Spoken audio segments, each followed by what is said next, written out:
Okay, Chapter 18, Intro to Managerial Accounting. This is Part 2. Okay, in this presentation, we'll describe and illustrate the following costs: direct costs and indirect costs, direct materials, direct labor, and factory overhead, and then product costs and period costs. Now here is the description of a guitar making operation, and what they do is the customer places an order, then the company goes out and buys materials. They've got wood, guitar strings, a bridge, stuff. There's a cutting function where somebody takes the wood and they cut it according to what it needs to be for the guitar. Then someone else assembles it, okay, a different department. Then they've got a finished guitar that they're ready to sell. So one of the ways that we divide costs up and then use them for analysis is whether they're direct or indirect. And cost is the payment of cash or a commitment to pay. So it could be a payable. A commitment to pay cash in the future, that's what a payable is, for the purpose of generating revenue. And in managerial accounting, costs are often classified according to the decision-making needs of management. So you could have a cost that's classified by the relationship to a segment of operations. So, and we call this a cost object, but understand that it's not just a unit of inventory. It could be a product, it could be a sales territory, okay? Or it could be a whole department. What does the accounting department cost? Or an activity, such as research and development. What's the company's investment in that? Okay, so whether it's how it's classified as either direct or indirect, for example, depends on the purpose of the cost. Okay. Now, costs are identified with cost objects are either direct or indirect. And if you see the word direct, oh, that was already, I'm going to underline it too. That means that it's traced to a cost object. Okay, it's directly traced to an object. So, for example, with that guitar, you could directly trace the wood to make the cars. That would be a direct cost. Okay, but indirect costs cannot be identified or traced to a cost object. And a good example would be the salary of the production supervisor. Okay, somebody who's supervising the making of these guitars. You can't trace that cost to a particular guitar. Okay, the salaries can't be identified or traced with any individual guitar, maybe with the department, but not with an individual guitar. So we're going to call that an indirect cost. Okay, direct can be traced directly to the cost object, indirect cannot. So here we've got materials are all direct costs in making a guitar. Now here's the production supervisor. The production supervisor would be an indirect cost. The other thing that would be like, might maybe be glue or sandpaper. Maybe we still need that to make the guitar, but you can't really trace sandpaper to an individual guitar. Okay? I keep waiting for you to answer me. Now, direct and indirect costs can be classified. First, figure out the object, and then you decide if it's traceable, it's a direct cost. If it's not traceable to the object, then it's indirect. Okay, and there are a lot of indirect costs. Now, manufacturing costs are all the costs that a product needs to make the product. Okay, all the costs. Like you could either buy it completely finished, or you could make it yourself. And if you make it yourself, there are a lot of costs involved. So typically, what we do is we divide up the costs into direct materials, direct labor, and then a big pot here called factory overhead, and that includes all of the manufacturing costs that are not direct. Okay, and then the other thing they've got here is that the cost of a manufactured product includes the cost of converting the materials into a finished product. Okay, and conversion is direct labor and overhead. So you go from being a piece of wood to being a finished product. Okay, that's conversion.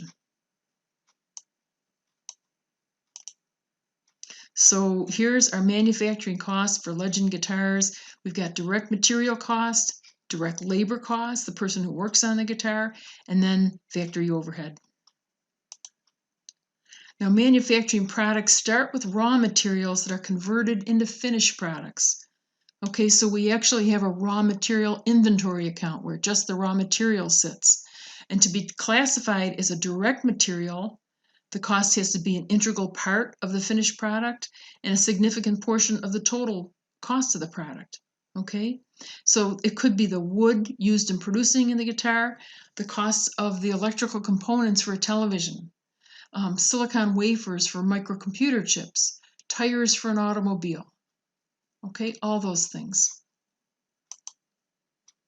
So that was direct materials. Now let's look at direct labor.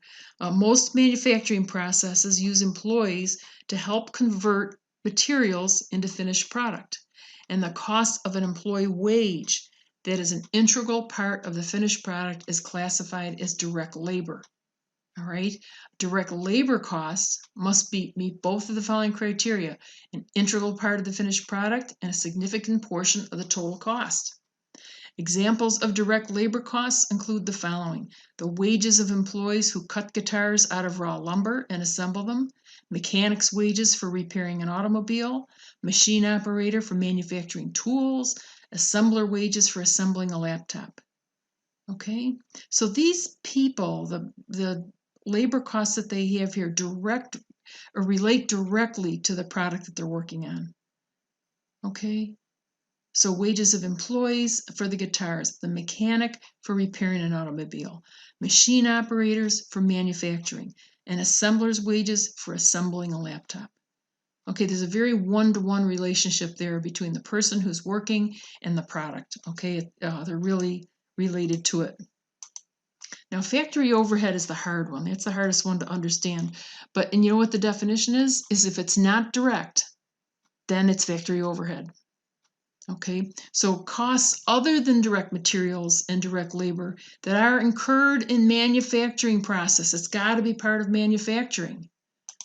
All right, it has to be part of the manufacturing process. They're all totaled and called factory overhead. This is also called factory burden or just burden. Actually, there are a lot of different names for it, but just so you know, all factory overhead costs are indirect costs of the product.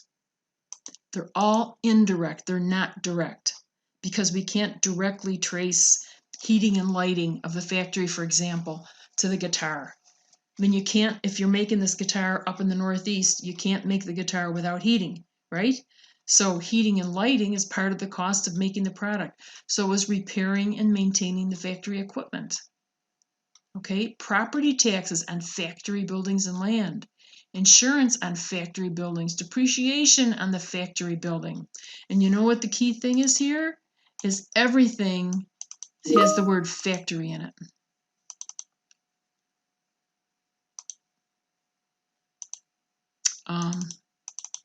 Do you see what I'm saying? Oops, I just want the factory. So if it's got, that's what you want to look for in these questions, is the word factory. If it's factory, then it's part of manufacturing the product. So factory overhead costs also includes materials and labor that do not enter directly. So the cost of oil used to lubricate machinery, cost of janitorial and supervisory employees. Okay, they're not direct, they're indirect. Okay, that's what these are. They didn't say that. They should say that. These are indirect costs. Okay, indirect costs. So if the costs of direct materials and direct labor are not significant, they could be stuck into inventory, but don't worry about that, okay?